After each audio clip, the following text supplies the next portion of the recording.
Hi guys, this is Carissa and welcome back to my YouTube channel, Inky Fairy Designs. First of all, Happy New Year, Happy 2019. I'm so excited that you guys are back. I'm excited to be back with my first video of 2019, and this is one that has been long in the making. I'm sure you remember all of my watercolor videos. If you've been subscribing for a while and watching my videos, I would constantly say, I don't have a swatch chart. I don't have a swatch chart. I'm sorry, I can tell you I think it's this color, but I'm not sure. Well, I decided to change that for the new year, and I wanted to make a swatch chart. Here I'm showing you, pointing out that I actually had two of the same color in the same palette, so that was why this was so important to do. And then I had all of these iridescents that I was not using, and then they were just in no kind of like random order because I was just popping in paints as I got them. And then I had this other palette that I'm going to show you that I ended up swatching while I was doing all of this. And I saw some colors in this palette that I really liked. This was a split, or a combination of a split, from Lydia Fielder. If you guys are familiar with her blog, Understand Blue, she has a Daniel Smith watercolor split group where you can purchase pans of Daniel Smith watercolors. So if you're interested in that, leave me a comment and I'll give you the information for that. That's how I got that second swatch. That's what that's from. So using those two, I decided to create a new palette for 2019 using the colors that I know I love and some colors that I was missing. And I also wanted to make sure that they were in rainbow order because that inspires me. And so you can see I have it red, orange, yellow, green, blue, purple, and then I have my neutrals at the bottom. And I'm showing you how it fits in my palette perfectly, so I'll always have it with it. And all I did really, I know you guys are going to ask, this is just some simple watercolor paper. Don't even know what brand I pulled it from. I measured it, like eyeball measured it, and put it up against the palette and measured it. That's how I did it. And then I just made the little hatch marks and created the swatches so that I would have 12 in each row. So I have 4 rows of 12. I have 48 in this palette altogether. So I wrote the names down for each color, and the yes or no means if it's a granulating color or not. So yes means it granulates, no means it does not. And then the circle, if it is open, that means it's a transparent color. If it's filled in like lamp black, that means it's an opaque color. And if it is half filled in, that means it's semi-transparent. So those are just little notes that help while I am painting, and I didn't realize how much this would actually help me, which will be, I'll show you in future video how much this has been just so helpful. I'm glad that I finally did it. Not only can I tell you exactly what colors I'm using now, but it is actually helping me in my painting too, so that's nice. I wanted to make sure that I had some oranges. I only had like 1 orange in my last palette, so now I brought in 3. So I have 3 oranges altogether. I do have quite a few yellows. I had a hard time deciding which yellows I wanted. I have a few greens, some turquoise blues, some regular blues, and then of course you know I love purple, so I tried not to make it heavy on the purple, but it's a little bit heavy on the purple, but I think I have it balanced out with the other colors, or at least having 2 or 3 of them in the palette is really going to be nice. And then I can always mix for other colors. We shall see, right? So I'm also showing you that it's okay to make mistakes. I actually realized as I was swatching this out that I had a purple in with my blues, and I didn't want that. And so I just cut out another little rectangle. We re-swatched that color and taped it on top. I did that. And then shadow violets, I actually had forgotten that I had. That's a color that I absolutely love. Wanted to have it in this palette. And so since I wanted to include it in the purple areas, I took out Payne's gray, since I already had Payne's blue gray in there. Didn't really feel like I needed both of those since I really wanted shadow violet, and added that in. So to protect my swatch sheets while I am painting, I just put some tape over top. You could run it through a laminator or just put tape over top. This was like packing tape, and I just did that, and now it's sealed, and I don't have to worry about random water flying on it and ruining it. So once I was done with that, I really, really, really love this palette. So it is going to be my 2019 palette, the one that I reach for, the one that I probably use in most of my videos. Yeah, so I wanted to play with it a little bit, and I decided to make these big circle swatches. I'm working in a Strathmore 500 series watercolor journal. This has some really nice cold press watercolor paper. I think it's 140 pound. And I just decided to take each row and create circles with each of the colors. And then I wanted the circles to kind of mix and play with other colors. So you'll see that I will intentionally bring those circles into, like I'll add the color here, and I'm doing wet on wet for each of these little circle swatches. And then I'll just make it bigger and bigger until I reach one of those other circles that already has color in it, and then I can get some beautiful blends that way and kind of just see how the colors play with each other. I can see how they react with other colors. I can see how that color might blend with other colors, or maybe it pushes other colors away, because some colors do tend to do that. They tend to kind of resist or overpower other colors. It's just so interesting. Watercolors are just so fun to watch. They're so fun to play with, and that's why I love them so much. And I am making it a point in this new year to use them more.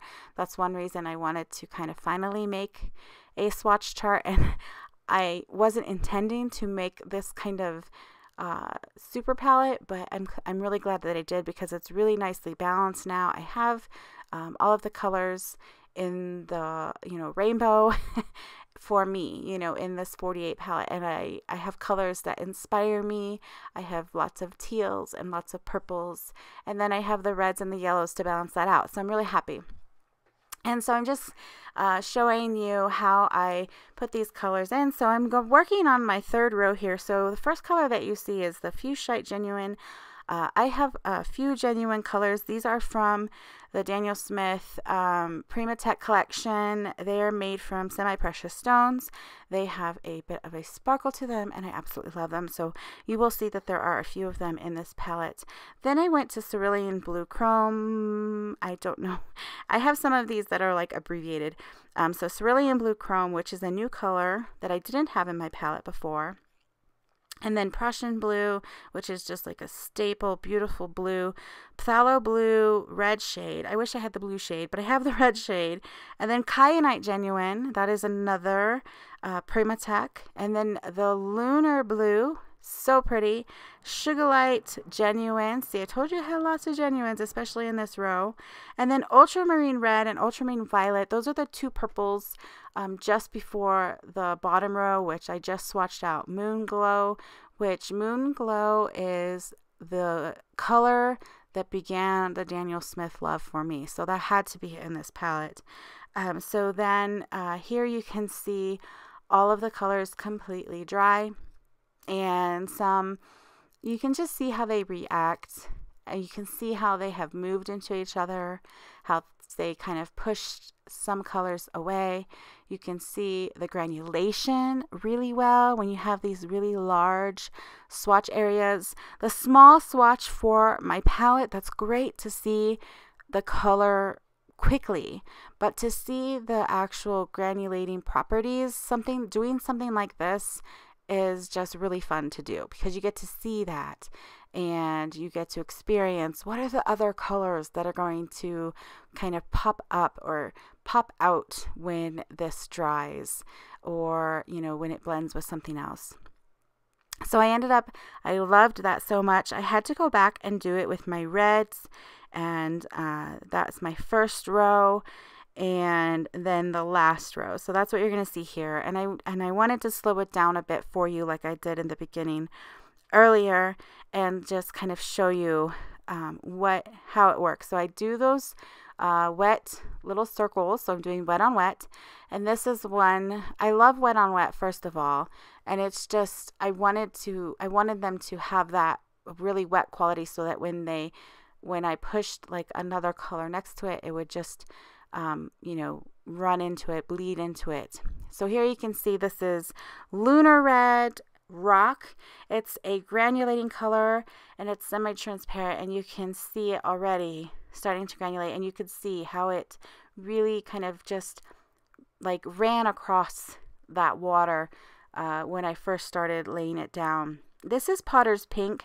This has been in my collection since the very beginning. This is also a granulating color, and it's a semi-transparent. It is a very light color. This one, I think I want to use it. I want to try to mix skin tones with it. Maybe not reach for my Jane Davenport so much because I use that as a crutch for skin tones. I want to try and push myself this year and try to like create some skin tones perhaps. So we'll see. I kind of kept that in mind as I built this palette. What did I want to use it for? What was I wanting to paint this year? You know, I'm always going to want to paint characters, you know, stamp characters and stuff like that. So I wanted to see if I could just really use this palette and create those skin tones for that when I'm doing that. Of course, I want to do more florals this year, and so that's why I have a lot of those yellows in there, and then of course some greens. And then you can see here how that it's this Napth Maroon, and it's a longer word than Napth, but I cannot pronounce it, so I'm not even going to try. You can see how that resisted the or the Alizarin Crimson from going into it. It actually pushed that color back into itself.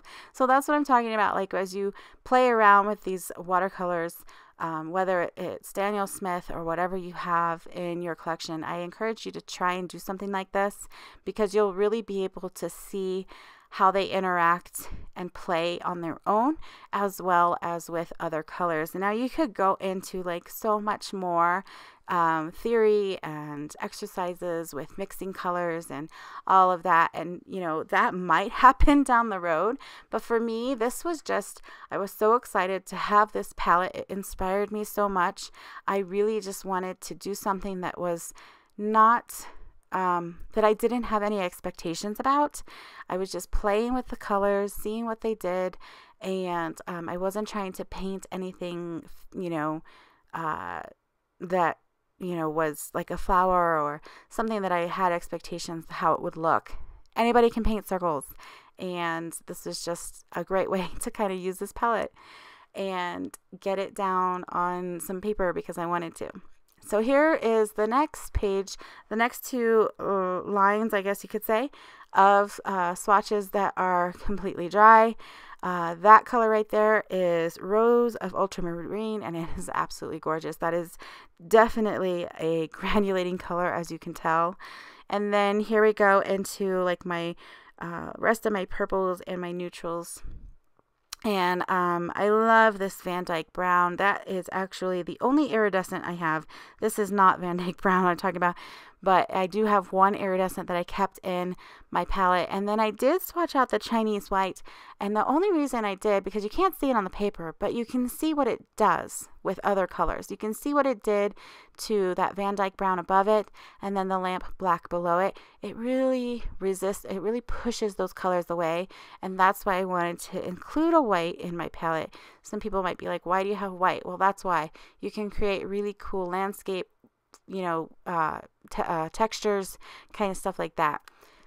So that was a lot of information, but I hope that you kind of I hope you're inspired by this. And if you got a watercolor palette or you have one lying around, you just didn't know what to do with it, it is intimidating to you, I hear that a lot, just do some big, large swatches like this. You could do any shape. If you don't like circles, do triangles, do squares, do hexagons, whatever. Just make some big swatches. You will learn so much about your palette and about the colors that are in that palette, and you know, how they kind of work with each other.